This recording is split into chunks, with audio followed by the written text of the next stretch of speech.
Let's talk about why late work doesn't work. So as many of you know, my baseline late policy for my classroom is that I accept all work at all times with no penalties and no excuses needed. Not only has it resulted in me having less late work, but the work is higher quality, the mental health of the class is better, and it's actually ended up saving me time in grading and having to deal with excuses. And you can write it off as anecdotal, but I have had these policies now for 7 years with over 4,000 students. So that's a lot of anecdotes, or as most people will call it, data. But I also want to clarify that I do not believe that my policy will work for every single professor in every single classroom, right? That's not the point of this. The point is responding to the idea that having these types of policies are inherently bad and that they harm students. Not having late penalties is an example of a policy in a trauma-informed classroom, but that policy does not make your classroom trauma-informed. Being trauma-informed as an educator is more of a philosophy.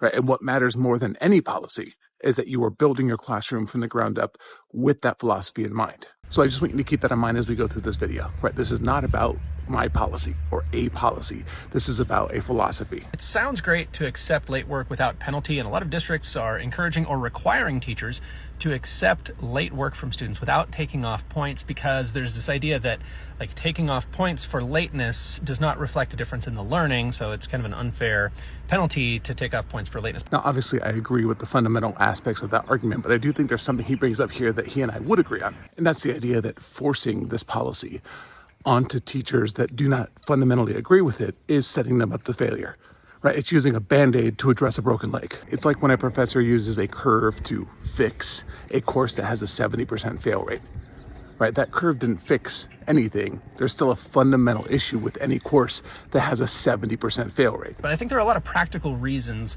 why accepting late work without any kind of penalty simply does not work. If you think about over the course of a semester, say, students have a given amount of work to do that hopefully is spread out, right? You don't have all of your work due at the end, you have it spread out over time, and assignments are due at particular times for a reason. And this is the fundamental flaw that I see repeated by literally every single educator making this argument, that if they are given an opportunity like this, that they're going to take advantage of it and that they will fail as a result of it. And as someone who teaches at a community college with mainly students who come from a lower socioeconomic background, where statistically 1 in 4 of them has been homeless over the past 5 years, I can resoundingly say that is simply not the case. And I can tell you that for every one student that took advantage of this policy, there have been 50 that just needed an extra day or even just a couple extra hours to edit and turn in a quality assignment that they were proud of instead of rushing to meet this arbitrary midnight deadline. And in my opinion, that replicates the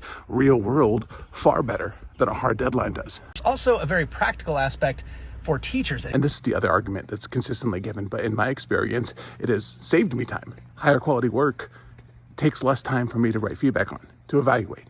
Right, not having to evaluate excuses and go back and forth with the student on whether or not it's valid saves me time. And I'm saying this as someone who has over 300 students per semester with no TAs. So, I think this came from a good place. It came from a good intention that we could maybe avoid unfairly penalizing students who have difficult lives. And I think there's always room for individual teachers to be flexible and say, okay, yeah, you were dealing with something in your family, so I'll accept this late without penalty. And the way that this plays out in the real world, in practice, is that the teacher will say, well, okay, well, I need a doctor's note, or I need some sort of paperwork, or they can't just take your word for it.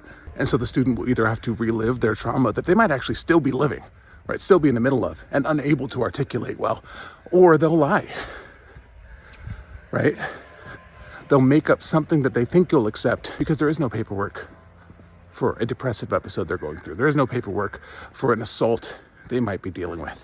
And I know this because my students are far more open with me, and I hear the actual truth, the actual reasons why they're falling behind or why they weren't able to complete an assignment, because they aren't afraid to be honest with me.